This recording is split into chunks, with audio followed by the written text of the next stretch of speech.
Amigas y amigos, muy buenas tardes tengan ustedes. Los saluda con el afecto de siempre José Manuel Villalpando aquí en una emisión más de su programa, La historia que quiero vivir, que, como ustedes bien saben, está disponible todos los sábados a las 5 de la tarde.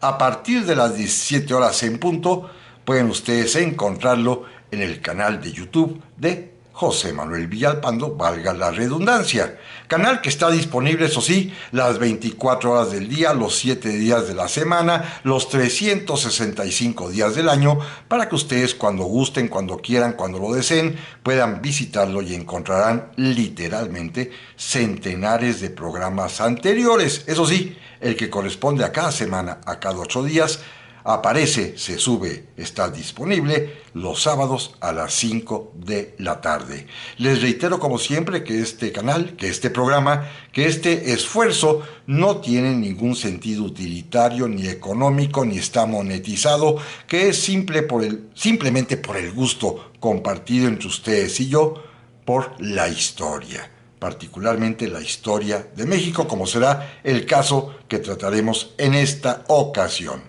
Naturalmente, les reitero, como siempre, que están a su disposición las vías electrónicas que permiten comunicarnos, bien sea a mi correo villalpandohistoriador@gmail.com, a mi página de Facebook Villalpando y la Historia, o también a los comentarios que permite el propio canal de YouTube ya mencionado. Así que, amigas y amigos, al agradecerles nuevamente su presencia, su compañía, el que estemos juntos para platicar de historia, vamos a dar inicio al programa de hoy. Y les he de confesar que en esta ocasión tendremos que platicar de un tema de estos que son contemporáneos y que obliga a su conocimiento histórico por las situaciones en que nuestro país se encuentra actualmente. Yo hubiera querido, se los confieso, que dedicáramos esta emisión, porque está cerca ya el día 8 de marzo, el Día Internacional de la Mujer, y al cual hemos ya por varios años dedicado programas específicos que tienen que ver precisamente con las mujeres en México.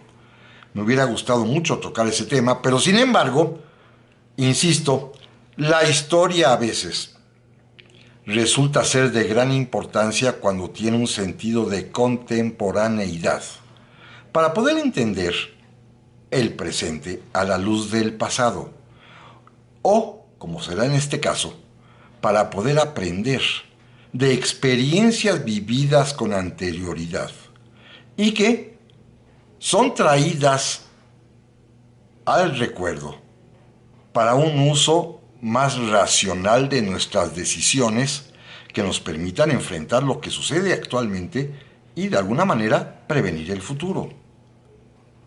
Porque estamos viviendo momentos muy intensos, muy interesantes, eso sí, particularmente en lo que tiene que ver con nuestra relación con los Estados Unidos de América, tema al que ya hemos dedicado buena parte de este año.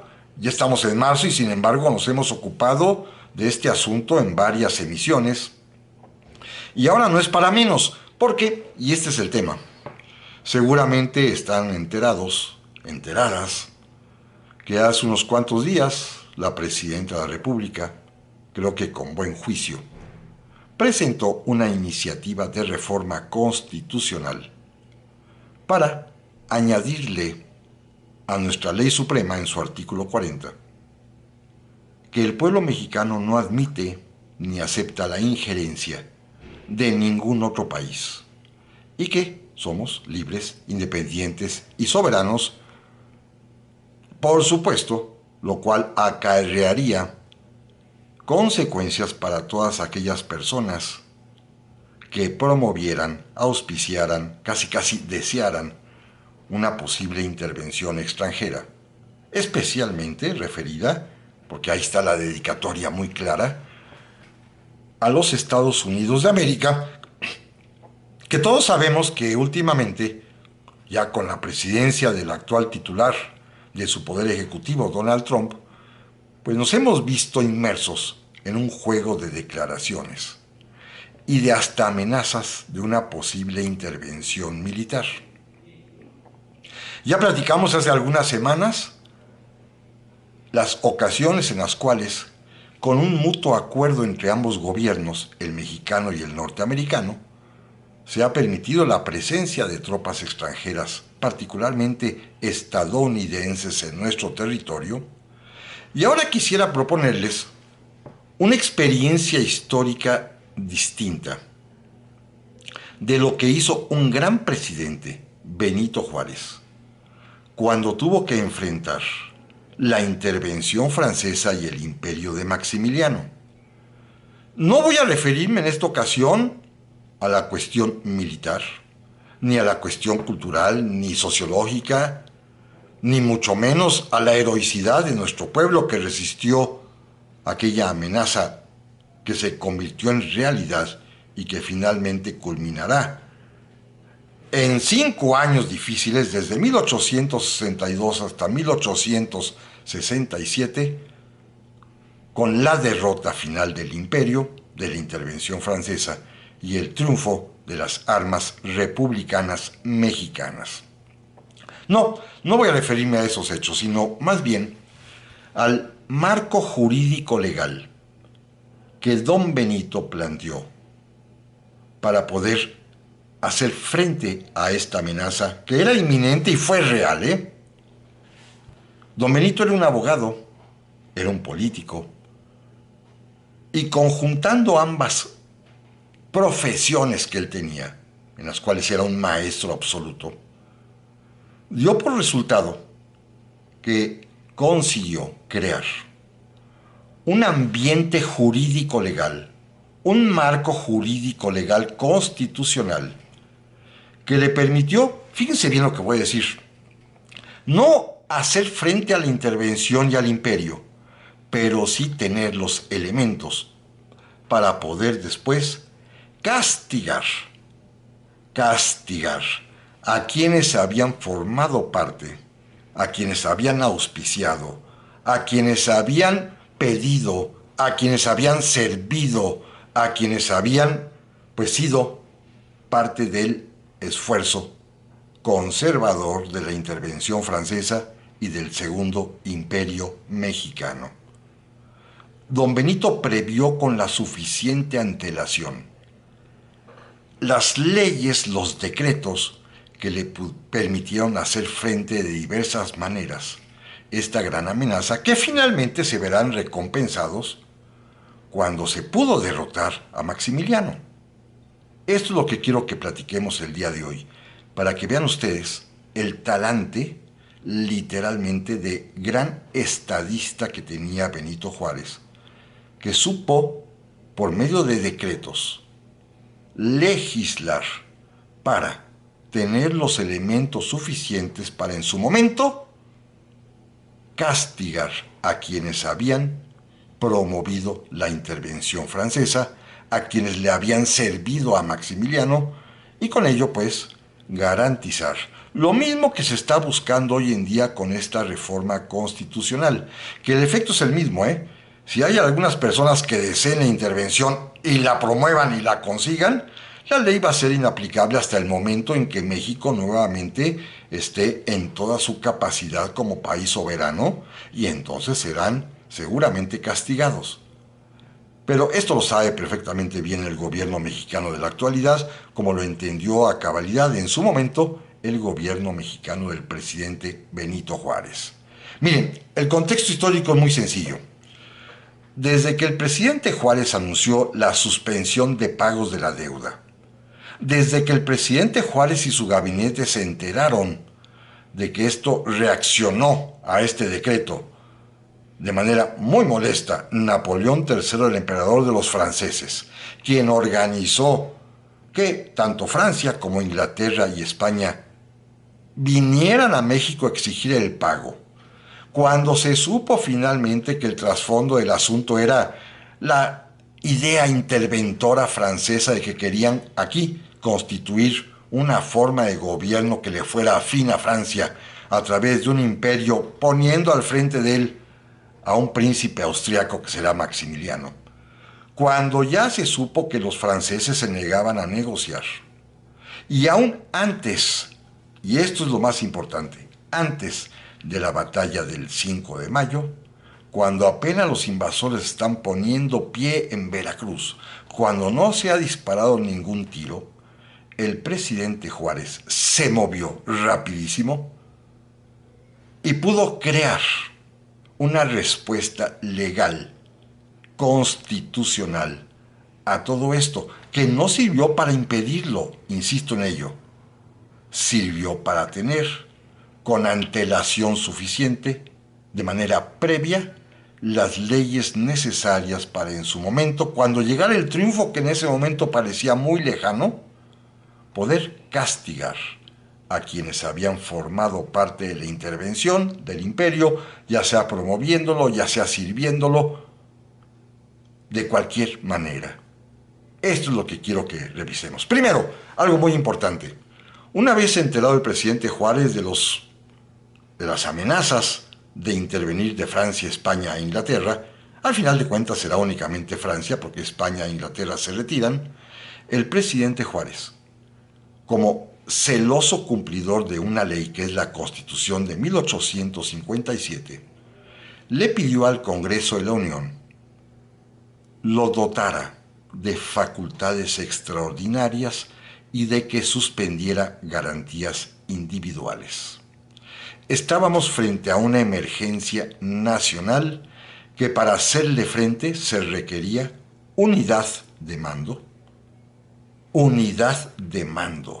que alguien fuera responsable de cómo sería la respuesta mexicana a esta intervención militar, y el Congreso de la Unión, en repetidas ocasiones, decidió decretar, primero, que se suspendían las garantías individuales en todo el territorio nacional, y segundo, y esto es fundamental, que se le concedían al presidente de la República, en este caso Benito Juárez, facultades extraordinarias, amplísimas y omnímodas, por lo cual podría, además de ser presidente, dictar leyes, es decir, ser como el poder legislativo en caso de emergencia. Él sería quien dictara las leyes y además impartir justicia, supliendo al poder judicial. Esto es fundamental. El único límite que se le puso al presidente Juárez fue que estas facultades amplísimas se le otorgaban para que defendiera la integridad del territorio mexicano y, segundo, su forma de gobierno republicana. Y como colofón, como tercer punto, y para que también defendiera las leyes de reforma. Así que el Congreso le dio al presidente Benito Juárez facultades omnímodas, amplísimas, al mismo tiempo que suspendía las garantías individuales. Esto es lo que logró el presidente Juárez en primera instancia. Y una vez que don Benito ya tuvo estas facultades extraordinarias, procedió con calma a dictar una serie de leyes. Recuerden, él puede expedir la ley sin necesidad del Congreso, porque ya el propio Congreso lo facultó. Ante la gravísima situación que estaba enfrentando México de una invasión por parte de Francia, el Congreso lo autorizó a legislar, a dictar leyes. Vamos a ver estas leyes, una por una rápidamente, en qué consisten y cuáles fueron las consecuencias que trajo cada ley, que son importantísimas. Primero, inmediatamente el presidente Benito Juárez expidió una ley llamada Ley sobre el Estado de Sitio y Guerra. Esta ley tiene dos funciones, esta ley sobre el estado de sitio y guerra. Primero, notificarle a la población de cada estado de la República, según se fuera dando el caso, primero, la suspensión de garantías individuales. Es decir, que ya estaría suspendida la garantía a la vida, que estaría suspendida la garantía de libertad, que estaría suspendida la libertad de trabajo, que estaría suspendida la libertad inclusive para poder acudir ante los órganos jurisdiccionales, que se suspenden las actividades de los jueces normales, que se establece la pena de muerte inclusive. Todo esto había que hacérselo saber a la población y entonces para ello dictó el presidente Benito Juárez esta ley sobre el estado de sitio y guerra. Pero tiene una segunda función importantísima. Por esta ley, conforme se vaya declarando el estado de sitio en cada una de las entidades federativas, se designa al comandante militar de cada lugar para que asuma el mando político de la entidad. Es decir, el presidente Juárez suprime los gobiernos locales y los suple con el gobierno del comandante militar. El comandante militar designado por Benito Juárez en cada estado de la República se convierte en un personaje importantísimo, porque al comandante militar el presidente Juárez le delega las facultades que se desprenden precisamente de la suspensión de garantías y que son muy sencillas. Miren, al comandante militar se le faculta para que imponga contribuciones o impuestos de emergencia, es decir, para que consiga dinero. Él puede pedir préstamos o obligar a los particulares con cuotas a darle dinero al comandante militar para poder sostener al ejército. También se le faculta, fíjense bien, para que enrole, reclute, haga formar parte del ejército mexicano a personas aunque no quieran, lo que se llama leva, el reclutamiento forzoso, la famosa leva en el cual se obligaba a muchísima gente a formar parte del ejército. Con esta ley, el presidente Juárez le está dando facultades a los comandantes militares que asumen la función de gobierno de obligar a las personas a servir en el ejército. También, aparte de los impuestos, aparte de la leva, los faculta para poder requisar, para quitar, confiscar, fíjense bien, armas, materiales diversos, lo que ustedes quieran, animales, como caballos, forraje, ganado, todo lo que sea necesario, granos, todo lo que sea necesario materialmente hablando para poder hacer frente al invasor.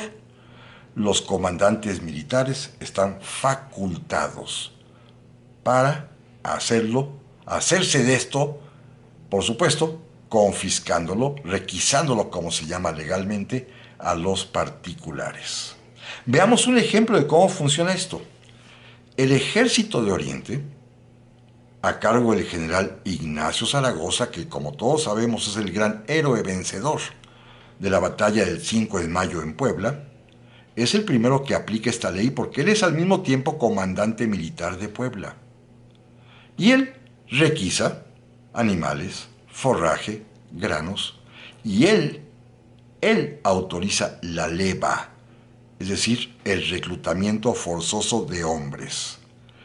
Los famosos Zacapuastlas, estos habitantes originarios de la Sierra de Puebla, que literalmente se vistieron de honor y de gala en la patria, en la historia nacional, por su destacada participación en la batalla del 5 de mayo, estaban allí no voluntariamente, estaban allí forzados, habían sido levados, estaban allí reclutados a fuerza.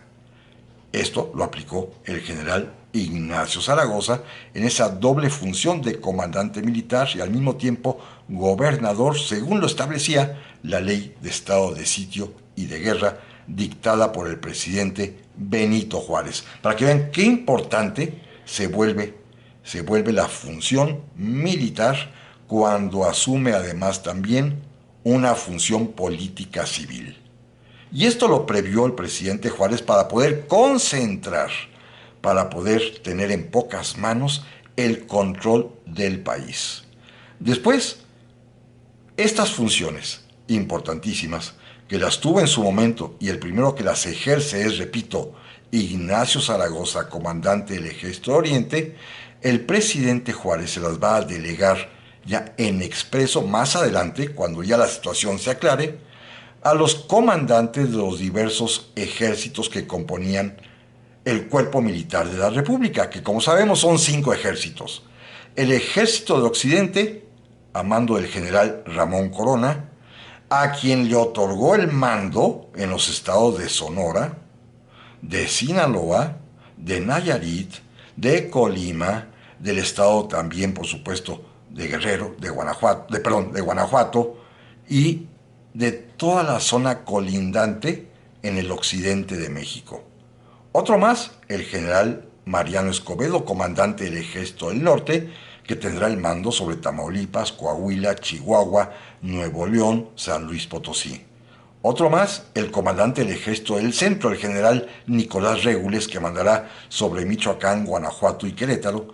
Y otro, el comandante famosísimo del Ejército de Oriente, Porfirio Díaz. A su cargo estarán los estados de Oaxaca, Puebla, Veracruz y Tabasco. Y por último, el comandante del Ejército del Sur, el general Juan Álvarez, que tendrá a su cargo los estados de Guerrero y Chiapas.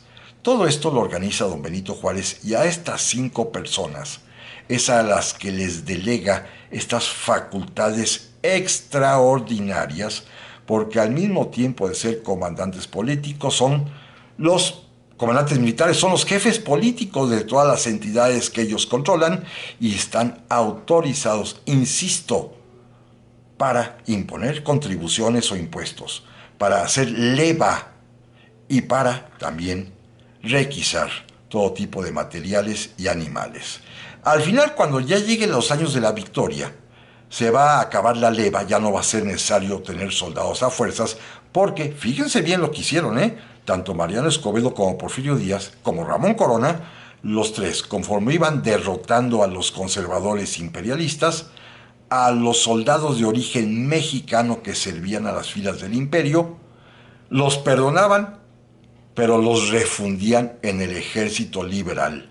El ejército liberal creció muchísimo con todos los soldados imperiales mexicanos que iban siendo derrotados, que iban siendo capturados, y simplemente les cambiaban el uniforme y ahora pasaban a ser parte del ejército republicano de México, ya sea a las órdenes de Mariano Escobedo, a las órdenes de Porfirio Díaz, de Ramón Corona o de quien fuera.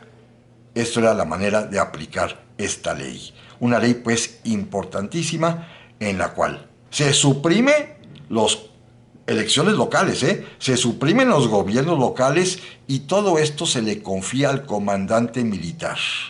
El comandante militar tiene facultades amplísimas y solamente le responde al presidente Benito Juárez, como Porfirio Díaz inclusive se atrevió a retarlo en alguna ocasión, pero eso lo vamos a platicar al ratito. Esto es importantísimo, esta ley del estado de sitio y de guerra, que repito, suspende garantías individuales y da facultades amplísimas a los comandantes militares. Otra ley más, esta es interesantísima, fíjense bien. Don Benito se dio cuenta que sí había alguna parte de la población que apoyaba a los franceses. Naturalmente, siempre sucede en todas las sociedades que hay quien apoye al enemigo exterior. Y además había también un núcleo de militares conservadores que don Benito tenía la duda de si todos serían proclives o favorables a la intervención, o si habría entre ellos patriotas. Y le llegó la noticia de que algunos oficiales conservadores, sobre todo los formados en el colegio militar, los que habían sido compañeros, digámoslo así, de los niños héroes, muchos de ellos, sí, eran profundamente católicos y habían sido conservadores, pero no estaban de acuerdo con la intervención francesa.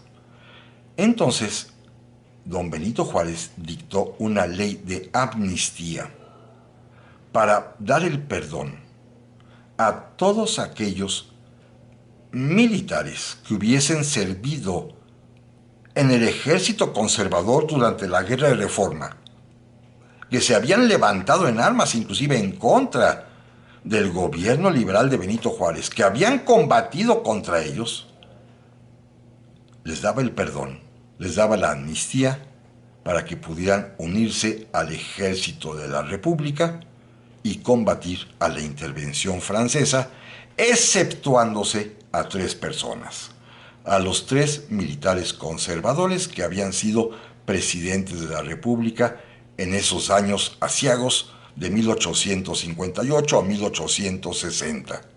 Me refiero a Félix Zuluaga, a Manuel Robles Pezuela y a Miguel Miramón. Los 3 que habían sido presidentes conservadores no tenían derecho a la amnistía, pero todos los demás sí. Y la respuesta fue sorprendente, ¿eh? Fueron centenares de oficiales conservadores que decidieron pasarse al ejército de la República porque una cosa es ser conservador y otra cosa es apoyar la intervención extranjera y ser un traidor. 2 ejemplos de ellos. Uno, el famosísimo general Miguel Negrete, un conservador total, que había combatido del lado de los conservadores durante la Guerra de Reforma, se pasa a la República y todos sabemos que es uno de los héroes más destacados de la batalla del 5 de mayo en Puebla bajo las órdenes del general Ignacio Zaragoza, Miguel Negrete. Otro más, que después llegaría a ser presidente de la República, Manuel González, el famoso compadre de Porfirio Díaz, había sido un oficial conservador, había combatido durante toda la Guerra de Reforma a las órdenes de Miramón, pero también decidió cambiar de bando, aceptar la amnistía y servir al gobierno de la República, y lo hizo lealmente, ¿eh? Figuró en el Ejército de Oriente a las órdenes ya de su compadre Porfirio Díaz y, como todos sabemos, va a perder un brazo en acción, en batalla, el día 2 de abril en la famosa toma de la ciudad de Puebla. Otro más, el general Francisco Paz, un destacado artillero que también se destacaría después como comandante de artillería del Ejército Federal Mexicano Republicano. Pero amigas y amigos, no se vayan, en un momento más vamos a continuar platicando esta historia. Ya estamos aquí, amigas y amigos, para la segunda parte del programa de esta semana, en el que estamos recordando cómo enfrentó don Benito Juárez la intervención francesa y el imperio de Maximiliano desde un punto de vista legal constitucional. ¿Cuáles fueron los decretos, las leyes que expidió don Benito para hacer frente a la agresión extranjera? Repito, no la pudo impedir, no era para impedirla, era para después tener las bases legales para en su momento castigar a los traidores. Ahora bien, este es un tema interesantísimo. No solamente don Benito previó esto que estoy hablando, castigar a los traidores. También don Benito, que era un gran político que tenía una enorme sensibilidad, se dio cuenta que en México, en los momentos de desorden, en los momentos en que hay poca autoridad o falta autoridad literalmente, en los momentos de crisis, abundaban los delincuentes. Particularmente 2 tipos de delincuentes que son los que a don Benito le preocupaban muchísimo por el inmenso daño que causaban a la población civil. Fíjense bien, los ladrones a mano armada y los plagiarios, es decir, los secuestradores. Los ladrones a mano armada y los secuestradores, llamados entonces plagiarios. ¿Y qué creen que hizo don Benito? Aprovechando la ley que le concedía facultades extraordinarias y suspendía las garantías, dictó una orden, un decreto, a los comandantes militares, que ya sabemos son los que ocupan también el gobierno civil y político de cada entidad, para que en aquellos estados y territorios sujetos al estado de sitio, conforme a la ley, donde se habían suspendido las garantías individuales, fíjense qué interesante, ¿eh? Los comandantes militares quedaban autorizados a fusilar tanto a los ladrones a mano armada como a los plagiarios o secuestradores. Fusilar, ¿eh?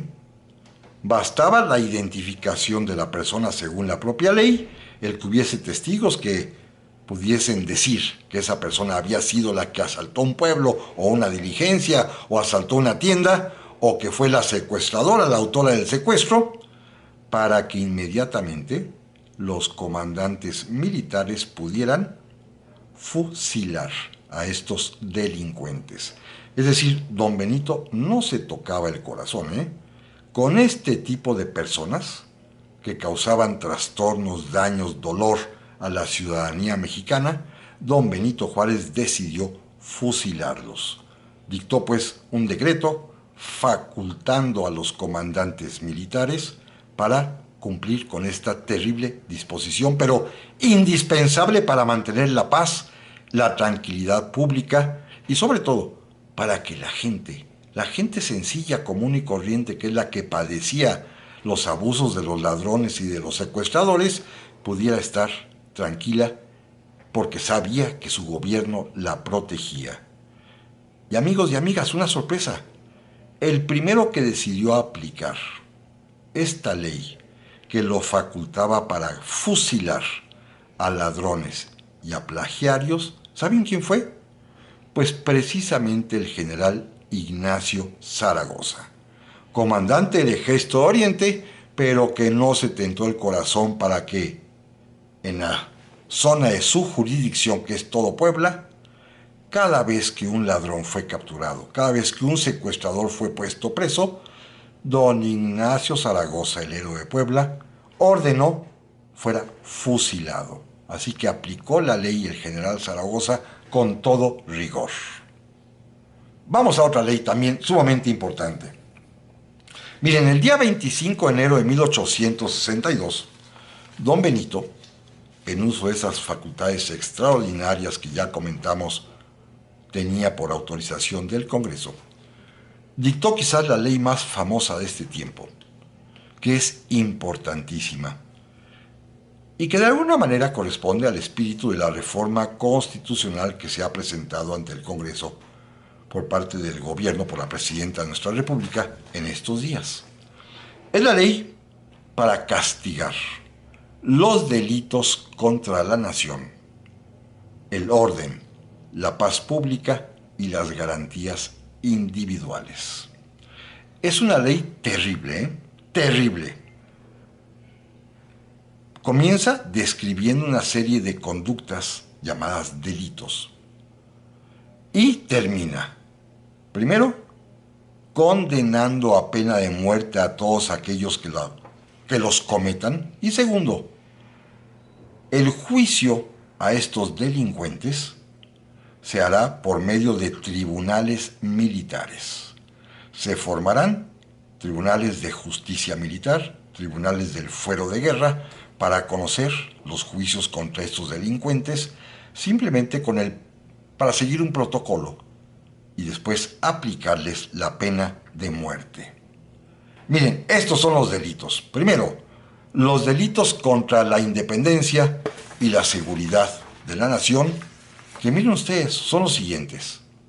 La invasión armada, hecha a nuestro país por extranjeros, acompañados por mexicanos, sin que haya ninguna previa declaración de guerra, tal y como sucedió con los franceses, ¿eh? Recuerden, esta ley es del 27 de enero. Todavía no se da la batalla de Puebla, ¿eh?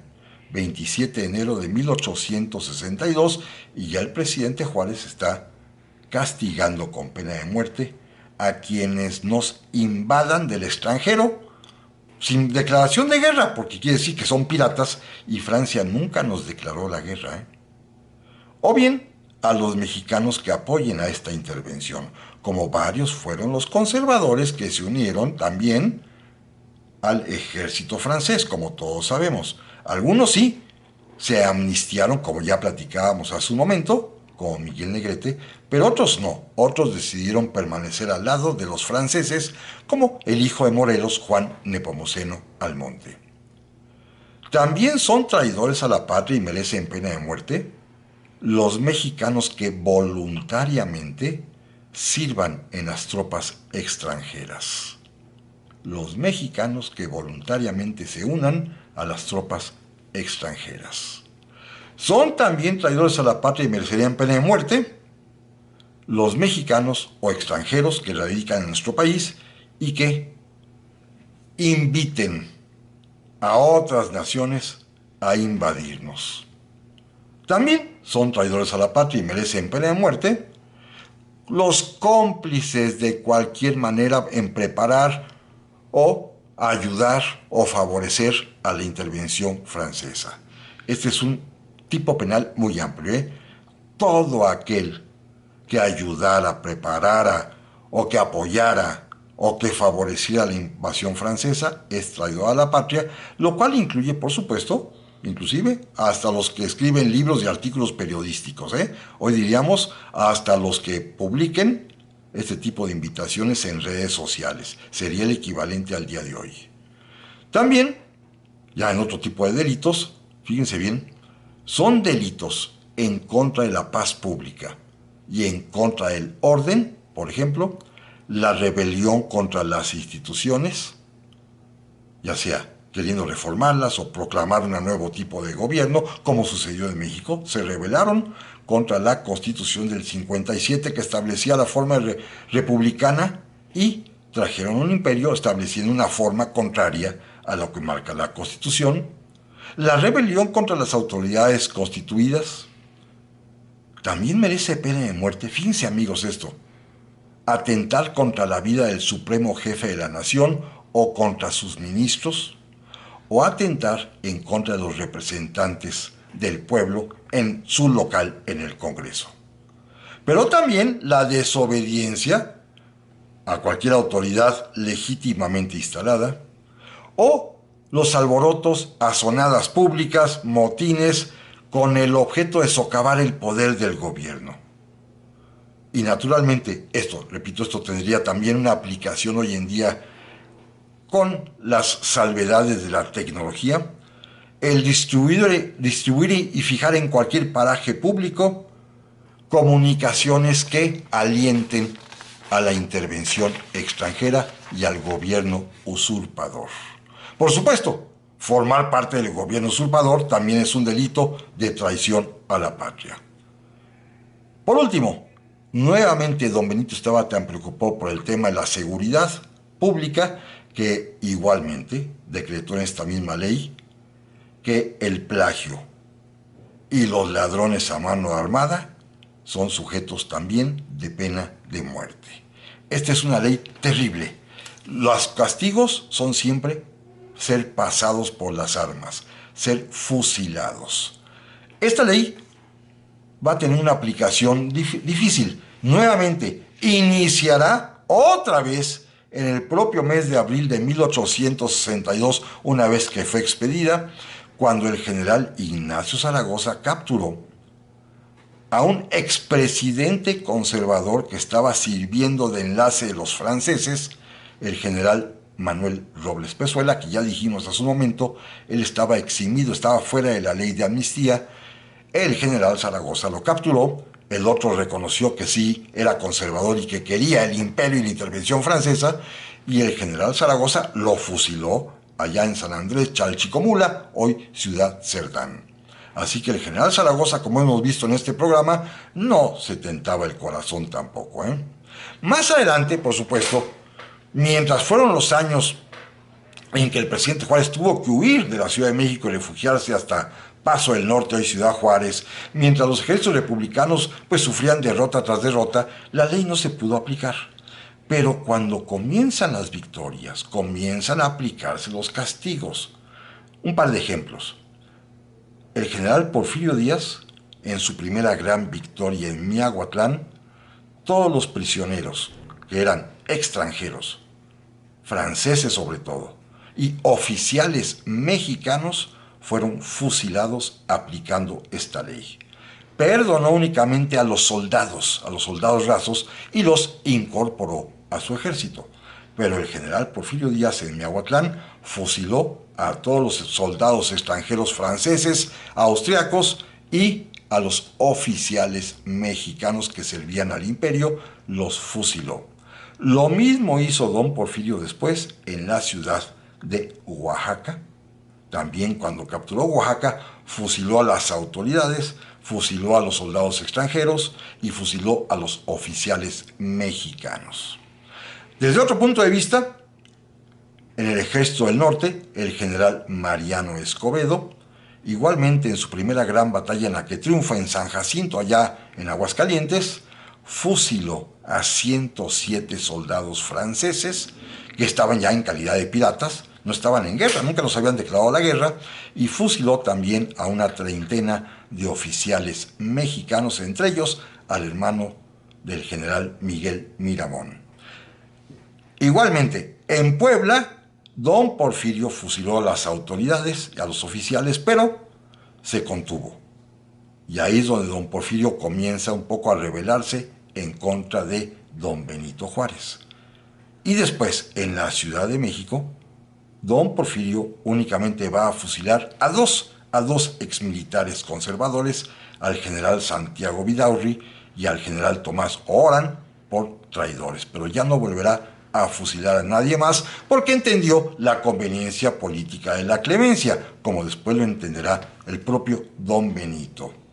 Ahora bien, el general Mariano Escobedo, cuando impone el sitio a Querétaro y logra entrar a la ciudad, también de inmediato va a aplicar la ley y va a fusilar al general Ramón Méndez, un imperialista que había ejecutado anteriormente a los generales republicanos Arteaga y Salazar, pero ahí se detiene y ordenan celebrar un tribunal especial para juzgar a Maximiliano, a Miramón y a Mejía, y los tres, una vez enjuiciados, serán condenados a la pena de muerte por fusilamiento, precisamente conforme lo dicta esta ley que hemos platicado del año de 1862, porque la conducta de Maximiliano, de Miramón y de Mejía precisamente caía en todos los tipos penales previstos por don Benito Juárez desde el 25 de enero de 1862.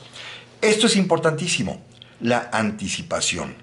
Como todo principio de derecho, las personas, en este caso Maximiliano, Miramón, Mejía o los demás que hemos platicado que fusilaron, los delitos que se les acusaba eran previos a que ellos los cometieran. La ley, por ejemplo, se había publicado el 25 de enero de 1862 y Maximiliano, cuando llegó a México 2 años después, en 1864, ya sabía de su existencia. Igual Miguel Miramón, igual Tomás Mejía, es decir, es una ley previa a la conducta. Así que todos ellos ya sabían a qué se arriesgaban. Claro, estaba todo sujeto a la suerte de la guerra. Si hubiera triunfado Maximiliano, no se hubiera fusilado a nadie. Digo, a nadie de su bando. Maximiliano también, recuerden, dictó una sanguinaria ley, la famosa ley del 3 de octubre de 1865, por la cual fueron pasados por las armas muchos militares liberales republicanos mexicanos, entre ellos los que he comentado, Arteaga y Salazar, precisamente por órdenes de Ramón Méndez, que fue fusilado en Querétaro.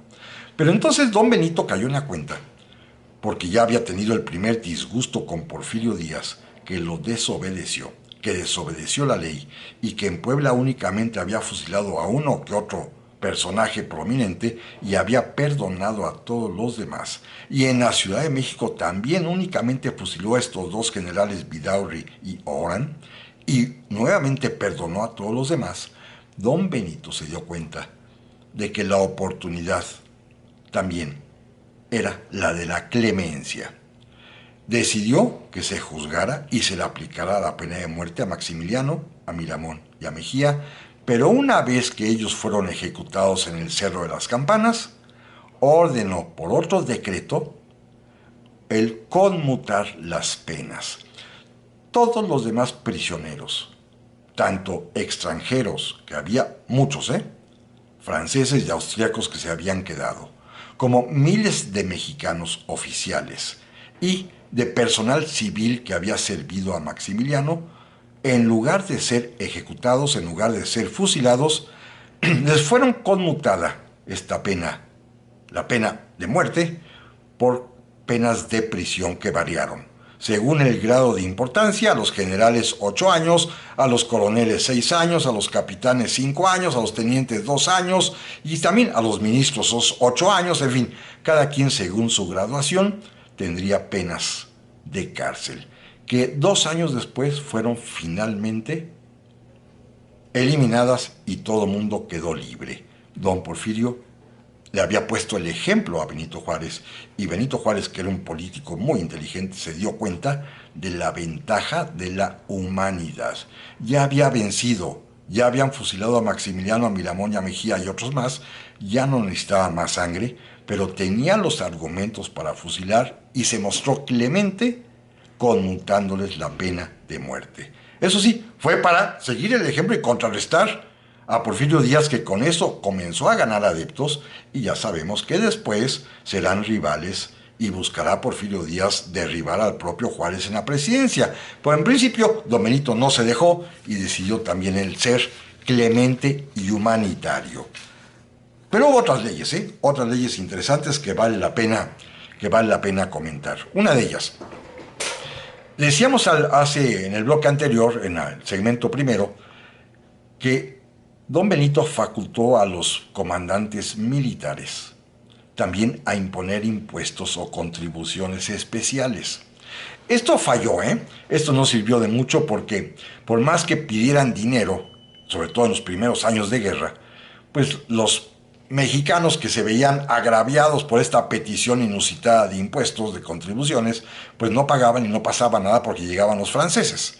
Ya después, cuando ya la victoria comenzaba a anunciarse a partir de fines de 1866, se dieron cuenta los liberales, particularmente Mariano Escobedo y Porfirio Díaz, que ya no necesitaban contribuciones forzosas, porque la gente de manera voluntaria ya aportaba dinero, o ya aportaba caballos, o ya no necesitaba hacer requisas ni confiscaciones. Así que esto poco a poco pues se fue resolviendo la cuestión del dinero.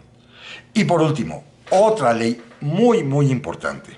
Miren, en este paquete original de 1862, ante la amenaza de la intervención francesa y del establecimiento del imperio, don Benito decretó una ley para declarar nulos sin valor todos los actos jurídicos que se realizaran, ya sea ante notarios públicos o escribanos públicos, como eran llamados entonces, nombrados por los invasores, o en territorios ocupados por los franceses o por los imperiales, o bien todos los demás juicios y sentencias ante tribunales civiles o mercantiles o penales, en los lugares en donde hubiese jueces o magistrados o ministros nombrados por los franceses o por el imperio mexicano.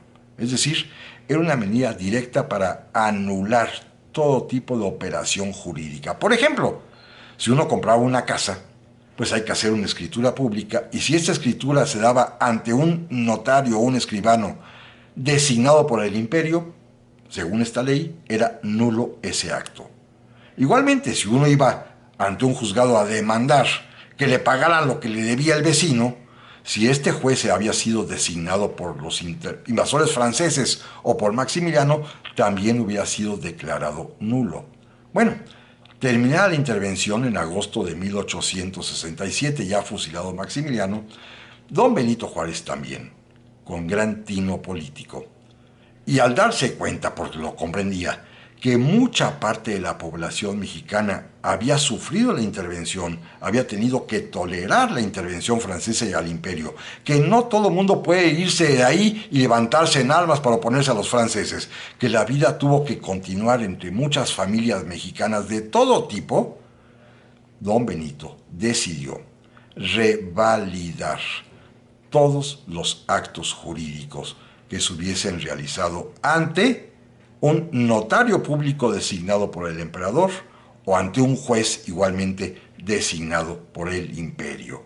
Así que le dio certeza y validez a todo lo que aconteció durante pues 4 años de ocupación, por ejemplo, de la Ciudad de México. Ni modo que la gente no comprara casas, no comprara alimentos, no rentara sus bienes, no hiciera cualquier tipo de transacción, no demandara a alguien porque le debía dinero, en fin, todo este tipo de problemas de la vida ordinaria que don Benito en un principio había declarado nulos, el propio Juárez decidió revalidarlos. Este es el gran tema.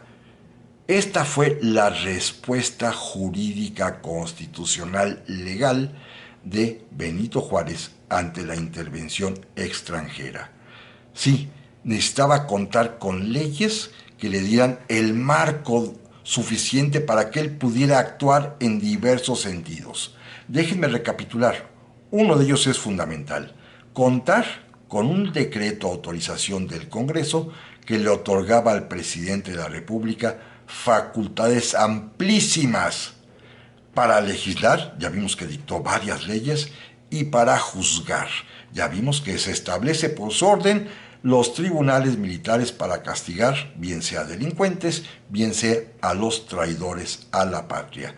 Es una facultad que le concedió el Congreso al presidente de la República y que él mismo, como marcaba la ley, las devolvió al triunfar la República y al haberse fusilado a Maximiliano. Únicamente terminó Juárez con la conmutación de las penas de que ya hemos hablado, con la revalidación de los actos jurídicos e inmediatamente entregó sus facultades extraordinarias nuevamente al Congreso ya en 1867. Pero insisto, lo importante es que Benito Juárez, abogado y político, concibió un marco jurídico para hacer frente, no necesariamente de manera militar, sino para tener los elementos suficientes para cuando llegase la hora de triunfo, poder castigar a los traidores. Ya después también aplicará la clemencia, pero lo importante es que él pudo vislumbrar en su papel de estadista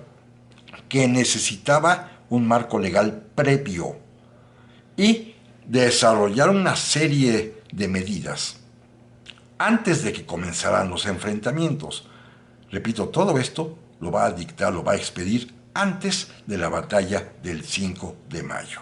Para ese momento, aunque después comenzarán las derrotas, aunque irá perseguido por todo el desierto, cuando llegue el momento victorioso, por las razones que ustedes quieran, por la capacidad militar mexicana, por el apoyo norteamericano, por la presión de Estados Unidos a Francia, por la presión de Prusia a Francia para que retirara sus tropas, por el propio descrédito de Maximiliano, por lo que ustedes quieran, finalmente se da la victoria y don Benito ya cuenta con las leyes para poder castigar a los traidores a la patria, que repito, las clasificaciones son diversas, pero hubo muchísimas personas que efectivamente colaboraron, sirvieron, promovieron la intervención francesa y el imperio.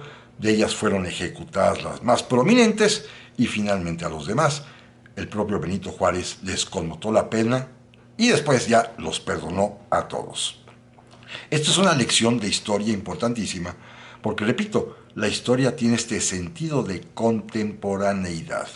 Nos da la oportunidad de conocer lo que se hizo en el pasado para que en el presente aprovechemos lo mejor de ese legado de experiencia histórica y también para que evitemos los errores. Por ejemplo, un error clarísimo de don Benito fue el poder pedir contribuciones económicas extraordinarias, impuestos así de emergencia a la gente que nadie le pagó, pero era algo en lo que fue muy atinado, por ejemplo, fue evidentemente en poder dictar leyes definiendo quiénes eran los traidores para después poder castigarlos y lo consiguió.